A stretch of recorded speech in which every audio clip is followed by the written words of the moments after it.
ተሐጁድ ማለት ተንቅልፍ በኋላ የሚሰገድ ሶላት ማለት ነው፣ በጀማዓም ሆነ በተናጠል። ለማንኛውም ተራዊህ ተሰገደ በኋላ ያው አካባቢ በጀማዓ መስገድ ይሻለኛል ካለ መስገድ ይችላል ማለት ነው። አንዳንዶቹ ሁለት ጊዜ ጉዞ ማድረግ ለሶላተል ለይል መሽሩዕ አይደለም የሚል አስተሳሰብ ያላቸው አሉ። ግን ታለ መስገዱ እዛ ቤት ወዶ ተሚዳከምና ተሚተኛ ይሻላል። ሰው ጋር ሲቀላቀል ይነቃቃል ማለት ነው። ከዛ አኳያ ሌሊቱን ህያ አድርጉ፣ ሌሊቱ ህያው አድርጋችሁ አሳልፉ በኢባዳ ነው የተባለው። እንግዲህ ኢሻ ሰግዶ እስከ ፈጅር ድረስ ቢሰግድ አንድ ሰው ሌሊቱን በሙሉ ህያ አድርጓል ማለት ነው። እንደኛ ደካማው ደግሞ የተወሰነች አንድ ሰዓት መጀመሪያ ይሰግዳል፣ ደግሞ ተረፍት በኋላ ሌላ አንድ ሰዓት ይሰግዳል። ያቺ ስትደበር የተሻለ ትሆናለች ማለት ነው።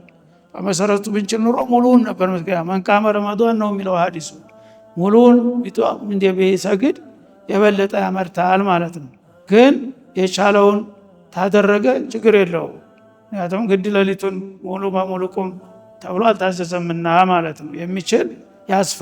አሶላቱ ኸይሩ መውዱዕን ፈመን ሻአ አስተቀል ወመን ሻአ አስተክተር የሚልም አሰር አለ። ሶላት አላህን ከሚያስደስቱ ኢባዳዎች አንዱ ነው። በመሆኑም የፈለገ ሰው ያቅሙን ያህል የፈለገ ደግሞ ያብዛ ተብሏልና የፈለገው ማድረግ ይቻላል ማለት ነው። እና ተሐጁድ ማለት ተንቅልፍ በኋላ የሚሰገደው ሶላት ነው፣ ተረፍት በኋላ ማለት ነው። ተራዊህ የተባለው መጀመሪያ ተኢሻ ቀጥሎ የሚሰገደው ነው።